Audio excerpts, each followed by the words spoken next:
अब करते हैं भाई क्वेश्चन नंबर 14, एक्सरसाइज 5.2 का क्वेश्चन नंबर 14 करते हैं भाई। 10 और 250 के बीच में 4 के कितने गुणज हैं? 10 और कितने भाई? 10 और 250 के बीच में 4 के कितने गुणज है? 4 के गुणज का मतलब 4 के टेबल में आने वाली संख्या है। 10 से बड़ी होनी चाहिए भाई। 10 से बड़ी 4 के पहले में कौन सी आएगी? देखो 4 का अगर टेबल लिखा 4 कम 4 4 2 8 4 तिया 12 तो ये आएगी। और लास्ट में अगर हम बात करें तो भाई कितना आ जाएगी? यहाँ आ जाएगी भाई 250 की अगर हम बात करें तो इसमें कौन सी संख्या होगी? 248 लास्ट की संख्या। केवल उसने 4 के गुणज की बात करी भाई, क्योंकि 4 का ये गुणज नहीं होता। देखो अगर हम बात करें गुणजों की तो सिंपल सी बात है, से 4 से डिवाइड करो, 4 दूनी 8, ठीक है, 4 दूनी 8, यहाँ 2 बचा, ठीक है, 4 दूनी 8, 2 बचा। ये अगर हम कम चला रहे, पारा मैंने पिछले क्वेश्चन में बताया था, अगर हम कम चला रहे तो इस संख्या को इसमें से घटाएंगे। लेकिन हमें 10 से बड़ी संख्या ज्ञात करनी तो हम क्या करते हैं? पहाड़ा 1 अधिक चलाएंगे, 4 तिया 12, जब घटाएंगे तो माइनस के 2 आएगा, जब माइनस के 2 से 10 में जोड़ेंगे और पहली संख्या हमें प्राप्त हो जाएगी फर्स्ट। फिर 250 को 4 से भाग देंगे हम, 4 छंग 24, बचा 1 0, ठीक है। इस बार हमें इस 250 से छोटी संख्या ज्ञात करनी, तो यहाँ पहाड़ा जो चलेगा वो 10 से कम बार चलेगा, यानी 4 दूनी 8, बचे कितने? 2। अब ये जो 2 आया प्लस का, तो 250 में से घटा देंगे, कितना आएगा? 248। तो लास्ट की संख्या यह हो जाएगी। तो भाई 10 और 250 के बीच 4 के गुणज जो होंगे भाई वो हो जाएंगे आपके, एक तो 12 होगा, 16 20 डैश डैश डैश 248, समझे? ये एक एपी प्राप्त होगी हमें यहाँ से, ठीक है, एपी प्राप्त होगी हमें यहाँ से। तो ए बराबर कितना आ जाएगा भाई? जिसमें ए बराबर होगा 12 और भाई डी बराबर निकल जाएगा 16 माइनस 12 बराबर 4, ठीक है। और ये जो है ये लास्ट का पद है एनवा, उसने कहा ना कि भाई 4 के कितने गुणज है, यानी एन का मान ज्ञात करना है इसमें, किसका? एन का। तो ये जो लास्ट का पद है ये क्या है भाई? ए एन है। ए एन बराबर है 248, ठीक है, चूंकि a n equal to a plus n minus 1 into d. ध्यान से सुनो भाई, ये कितना है? इसमें मान रखो 248 बराबर ए का मान कितना है भाई? 12 प्लस एन निकालना है और डी का मान कितना है? 4। 12 को इधर भेज दो, यानी कि एन माइनस 1 गुणा 4 बराबर 248 माइनस 12, एन माइनस 1 गुणा 4 बराबर 2 बचेगा, 6 बचेगा यहाँ, और ये बचेगा 3 और ये 2। तो यहाँ से एन का एन माइनस 1 जो आएगा, एन माइनस 1 इजक्वल टू 236 बटे 4, 4 पंजे 20 और 4 नाम 36, एन माइनस 1 इजक्वल टू 59 और एन बराबर आ जाएगा 59 प्लस 1, एन बराबर 60। तो वही लिख सकते हैं था 10 और 250 के बीच में 4 के 60 गुणज हैं। कितने गुणज हैं? 60। उतारो। तो भाई अब करते हैं क्वेश्चन नंबर 15। क्वेश्चन नंबर 15 करते हैं भाई। एन के किस मान के लिए दोनों समांतर श्रेणियों 63 65 67 डैश डैश डैश और 3 10 17 के एन वे पद बराबर होंगे? एन वे पद बराबर होंगे, ये बोल रहा है कि भाई एन के किस मान के लिए, एन के किस मान के लिए जो एपी है भाई, AP1 दी हुई है, AP1 क्या है भाई? 63, 65, 67, ठीक है भाई। और AP2 क्या है भाई? 3 10 17 up to so on. Dash dash का मतलब आगे तक है भाई। ये कह रहा है कि भाई n के किस मान के लिए इन दोनों समांतर श्रेणियों के nवें पद बराबर होंगे। तो भाई हम देख पहला क्या करते हैं भाई, AP1 का nवां पद निकालते हैं। ठीक है, AP1 का nवां पद और AP2 का nवां पद दोनों बराबर होने चाहिए, तो n का मान निकल जाएगा यहाँ से। तो यहाँ से अगर हम बात करें भाई, इसमें प्रथम पद 63 है, इसमें प्रथम पद नहीं, इसमें प्रथम पद 63 है, इसमें प्रथम पद 3 है। AP1 का प्रथम पद, AP1 का प्रथम पद यानी फर्स्ट AP का प्रथम पद A लिखते हैं भाई, A बराबर है 63 और AP1 का सार्व अंतर D बराबर 65 माइनस 63 यानी कितना आ जाएगा ये 2। ठीक है, फिर AP1 का nवां पद AN बराबर कितना है भाई, A plus n minus 1 into D. A का मान कितना है भाई 63, n माइनस 1 और गुना ये कितना है 2, तो यह आ जाएगा भाई 63 प्लस 2n और माइनस 2 यानी 61 प्लस 2n, ये आ जाएगा। फिर भाई AP2 की बात करते हैं। AP2 का प्रथम पद, AP2 का प्रथम पद क्या होगा भाई, A डैश लिखते हैं सर, A डैश बराबर 3। फिर AP2 का सार्व अंतर यानी कि D डैश 10 माइनस 3 बराबर 7 आ जाएगा। ठीक है भाई, अब ये AP जो 2 है इसका nवां पद, AP2 का nवां पद। अब AP2 का जो nवां पद है वो क्या होगा भाई, AN डैश बराबर A plus n minus 1 into D. ठीक है भाई, ये आ जाएगा और ये आ जाएगा आपका 3, n का मान निकालना है यहाँ से और d का मान कितना है 7, यानी आ जाएगा 3 प्लस 7n माइनस 7 यानी 7n माइनस 4।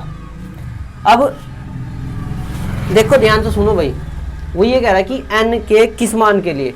इसमें हमें एक बात ध्यान रखनी कि AP1 का nवां पद AN बराबर AN डैश होगा, चूंकि AN बराबर AN डैश ये दोनों बराबर है। ठीक है भाई, दोनों बराबर है ये, समझे।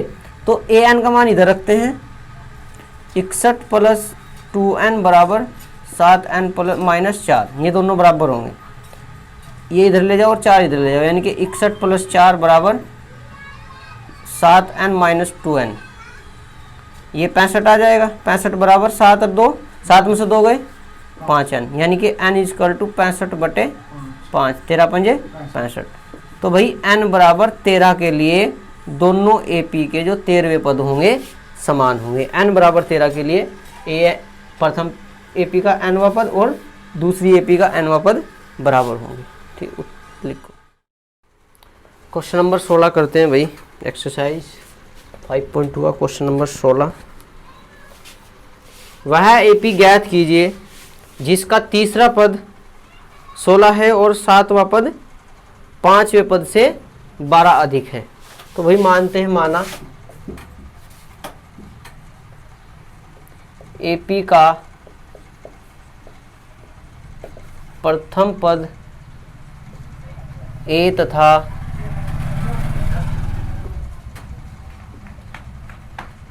सार्वंतर D है। भाई हमने मान लिया, माना AP का प्रथम पद A और सार्वंतर D है। ठीक है, तो इसमें क्या दिया भाई, तीसरा पद दे रखा है T3, चूंकि T3 बराबर कितना दिया, T3 16, यानी कि A प्लस 2D बराबर 16, फर्स्ट आ जाएगा। फिर उसने ये कहा कि 7वां पद 5वें पद से 12 अधिक है, और ये भी दिया भाई चूंकि T7 is equal to T5 plus 12, यानी कि जो 7वां पद है 5वें पद से 12 अधिक है, तो ये आएगा a plus 6d equal to a plus 4d plus 12। तो यहाँ a से ये कटेगा, ये 4 इधर ले आएंगे, यानी 6d minus 4d equal to 12, 2d equal to 12, और d इजकल टू आ जाएगा भाई 12/2, 2 छंग 12। d का मान कितना आया भाई 6। अब d का मान किस में रखेंगे समीकरण फर्स्ट में, d का मान क्या करना है हमें, AP ज्ञात करनी। d का मान समीकरण फर्स्ट में रखने पर, d का मान समीकरण फर्स्ट में रखेंगे तो ये आ जाएगा भाई a प्लस 2 गुना 6 बराबर 16, a प्लस 6 दूनी 12 बराबर 16, a बराबर 16 माइनस 12, और a बराबर आ जाएगा 4। कितना आ जाएगा a बराबर 4। अब हमें ज्ञात करना है भाई AP ज्ञात करनी है हमें। अब हमारे पास सबसे पहले तो प्रथम पद चाहिए था T1 इजकल टू 4, आया भाई T1 इजकल टू a बराबर 4, T2 कितना a प्लस d यानी कि 4 प्लस ये 6 यानी 10, और T3 हमारे पास पहले से ही दिया हुआ 16, T4 कितना है T4 a प्लस 3d, ठीक है, तो a प्लस 3d कितना आ जाएगा भाई T4 आ जाएगा आपका 4 प्लस 3 गुना 6, 4 प्लस 6 18, 18 4 22। तो यानी कि AP जो होगी भाई इस प्रकार से लिख सकते हैं 4, 10, 16, 22 डैश, ये AP है, ठीक है, समझे। AP ज्ञात करने के लिए कहा। क्वेश्चन नंबर 17 करते हैं भाई। एक AP दी हुई है और इस AP में अंतिम पद से 20वां पद ज्ञात करना है भाई। AP दी हुई है 17वें क्वेश्चन में, AP 3, 8, 13, डैश 253 में अंतिम से 20वां पद ज्ञात करना। अंतिम से 20वां, तो भाई अंतिम से 20वें पद के लिए यानी nवें, अंतिम से nवां पद का जो सूत्र होता है भाई वो होता है an बराबर l minus an minus 1 into D, ये है भाई। तो यहाँ क्या करना पड़ेगा भाई, पहला हमें n निकालना पड़ेगा। इसमें a बराबर कितना है भाई 3, d बराबर कितना 8 माइनस 3 बराबर 5। तो हम पहले निकालते हैं n, और an दिया हुआ है, an बराबर है 253, चूँकि an equal to a plus n minus 1 into d. अंतिम से nवां पद ज्ञात करना है। नहीं ठीक है, इसमें n की जरूरत नहीं पड़ने की निकालने के लिए, ठीक है, क्योंकि उसने 20वां पद कहा ना निकालने के लिए, तो अंतिम से 20वां पद, तो n का मान 20 है, ये an दिया, तो हमें 20वां पद ज्ञात करना, अंतिम से 20वां पद, ठीक है। तो इसे छोड़ दो, ये तो लास्ट पद है, इसमें लास्ट पद कितना दिया 253, ठीक है। चूंकि अंतिम से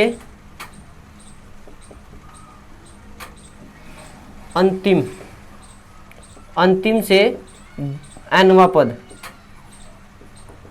पद जो होता है भाई वो an बराबर l minus n minus 1 into D, ठीक है, n minus 1 into D. n का मान कितना उसने 20 दिया भाई, 20वां पद ज्ञात करना, तो n का मान कितना 20, a20 बराबर l का मान 253 माइनस n का मान 20 माइनस 1 और गुना d का मान कितना है भाई 5। a20 बराबर 253 माइनस 19 बचेगा ये, और गुना 5, ठीक है भाई। फिर उसके बाद 253 19 पंजे 95, ठीक है, घटा आगे सब 13 में से 5 गए 8, 14 में से 9 गए 14 में से 9 गए 5, और ये बचेगा 158। कितना आएगा इसका 158 आ जाएगा, उतर। हाँ, क्वेश्चन नंबर 18 देखो भाई। किसी AP के चौथे और 8वें पदों का योग 24 है तथा छठे और 10वें पदों का योग 44 है। इस एपी के प्रथम 3 पद ज्ञात कीजिए। देखो भाई 18 में हम मानते हैं पहला,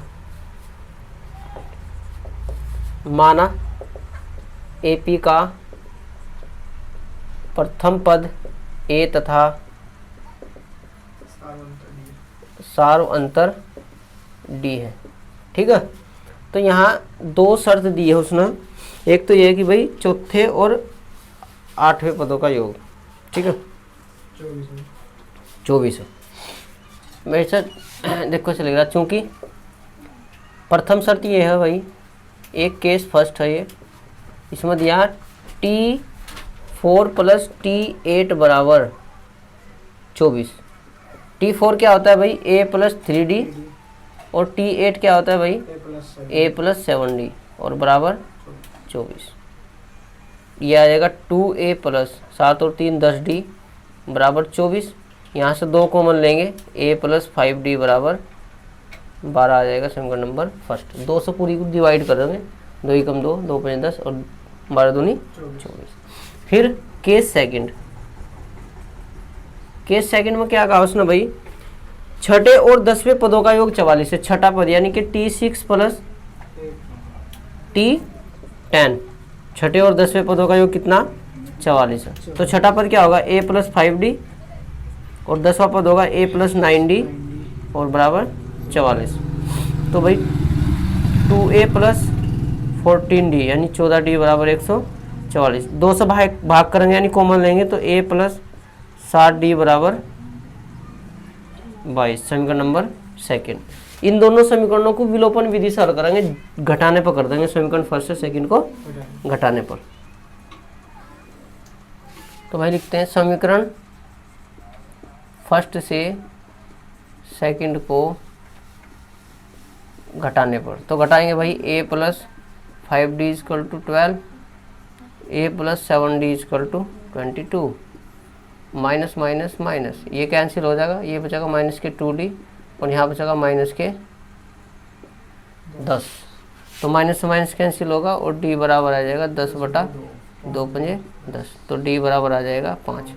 अब D का मान समीकरण फर्स्ट में रखने पर, समीकरण फर्स्ट में रखते हैं भाई, A + 5 × 5 बराबर 12, A + 25 बराबर 12, तो A बराबर आ जाएगा 12 - 25, A बराबर -13। A का मान कितना आया है, -13। उसने कहा कि 3 पद ज्ञात करो AP के, तो T1 कितना भाई, T1 = A = -13। ठीक है, फिर T2 = A + D यानी -13 + 5 -8, और T3 = A + 2D यानी कि -13 + 2 × 5 -13 + 10 -3। तो AP के 3 पद आएंगे भाई। ठीक है भाई, उतारो। करते हैं भाई क्वेश्चन नंबर 19। सुब्बाराव ने 1995 में 5,000 रुपये के मासिक वेतन पर कार्य आरंभ किया और प्रत्येक वर्ष 200 रुपये की वेतन वृद्धि प्राप्त की। किस वर्ष में उसका वेतन 7,000 रुपये हो जाएगा? किस वर्ष में उसका वेतन कितना रुपये हो जाएगा? 7,000। तो भाई उसने 5,000 रुपये से शुरू किया, तो यहाँ एक एपी बन जाएगी। 5,000 से शुरू किया उसने, और उसने क्या कहा कि भाई मासिक वेतन पर कार्य किया और प्रत्येक वर्ष 200 रुपये की वेतन वृद्धि प्राप्त की। तो यहाँ उसका हर साल जो बढ़ रहा है भाई वो 200 रुपये बढ़ रहा है, तो अगले साल 5200 रुपये आ गई उसकी सैलरी, फिर उसके अगले साल 5400 रुपये आ जाएगी सैलरी, डैश डैश डैश करके उसने कहा कि 7,000 रुपये तक उसका वेतन कब हो जाएगा। ठीक है, ये पूछ रहा है वो कितने वर्षों में होगा, कौन से वर्ष हो जाएगा। तो है भाई ए का मान यानी प्रथम पद ए बराबर तो 5,000 हो जाएगा। ठीक है, डी बराबर यानी सार्वंतर 5200 माइनस 5,000 बराबर 200। ठीक है भाई, यहाँ एन का मान निकालना है और ए एन जो दिया हुआ है वो 7,000 है, चूंकि a n equal to a plus n minus 1 into d. A n का मान 7,000, ए का मान 5,000 plus n minus 1 into d, d का मान 200। 5000 को 6000 में से घटाएंगे कितना आ जाएगा भाई, n माइनस 1 गुना 200 बराबर 7000 माइनस 5000, यानी ये बचेगा 2000, यानी n minus 1 into 200। n minus 1 का मान निकाल लेंगे भाई 2000 बटे 200 10, यानी कि n माइनस 1 इजकल टू 10। तो ये आ जाएगा भाई n बराबर 10 प्लस 1, n बराबर 11, यानी 11 वर्षों के बाद भाई उसका वेतन 7000 हो जाएगा। 11 वर्षों के बाद उसका वेतन कितना हो जाएगा, 7000 हो जाएगा भाई, उतारो। तो भाई क्वेश्चन करते हैं 20। रामकली ने किसी वर्ष के प्रथम सप्ताह में रुपये 50 की बचत की और फिर अपनी साप्ताहिक बचत रुपये 17.5 बढ़ाती गई। यदि nवें सप्ताह में उसकी साप्ताहिक बचत रुपये 207.50 हो तो n का मान ज्ञात कीजिए। n ज्ञात करना है भाई कितने सप्ताह में। देखो यहाँ एक लेडीज है रामकली, वो अपनी साप्ताहिक बचत यानी प्रथम सप्ताह में उसने 50 रुपये बचाए। फिर उसने क्या किया भाई, देखो यहाँ हम एपीवी बना सकते हो या लिख सकते हैं भाई प्रथम पद, यानी प्रथम सप्ताह की जो बचत है उसकी 50 रुपये, और उसकी जो साप्ताहिक बचत है हर सप्ताह में 17 रुपये बढ़ा रही है, यानी कि डी का जो मान है 17.5 आ जाएगा भाई।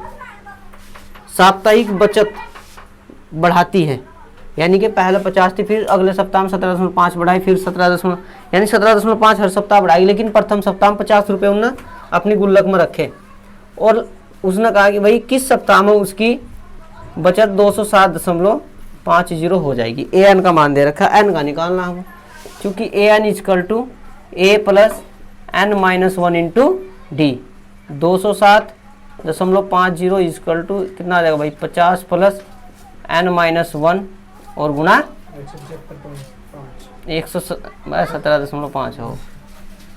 इसे तरह भेज दो भैया, आ जाएगा एन माइनस 1 इंटू 17.5 बराबर 207.50 माइनस 50। ये तो जो का तू रहेगा भाई दशमलव बाद का 7 का 7 और ये 10.5 गए 5, 175 नहीं, हाँ 157.50, और ये आ जाएगा भाई n माइनस 1 इंटू 1 117 नहीं 17.5। तो n माइनस 1 इजकल टू 157.50 बटे 17.5। ये दशमलव तो दशमलव हटा दो भाई, और 0 से 0 हट जाएगा, ठीक है। तो ये आ जाएगा भाई 1575 बटे 175, ठीक है। इसे डिवाइड कर देंगे भाई, 5 5 25 का 5 हासिल 2, और 5 से 35 2 37 का 7 हासिल 3, और 5 कम 5 5 और 3 ये कटने का नहीं भाई 5 बार। तो इसका मतलब इसमें कितनी बार टेबल पढ़ना पड़ेगा ये देख लो,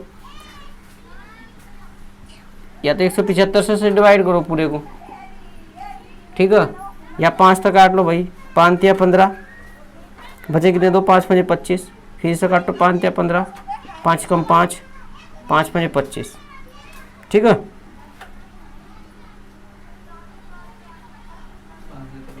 ठीक है, अब 5 7 35 और 7 21 तो ज़्यादा हो ना, 7 5 35 का 5 3 7 21 और 3 5 तो कट जाएगा ना, तो 5 तो कट जाएगा, 5 7 35 और ये आ जाएगा 5 7 5 छंग 30 और 5 तिया 7 9 63, 9 बार चलेगा इसमें पहाड़ा, यानी कि आ जाएगा n माइनस 1 इजकल टू 9 और n बराबर आ जाएगा 9 प्लस 1, यानी n बराबर आ जाएगा 10, यानी 10वें सप्ताह में उसकी जो बचत हो वो 207.5 होगी।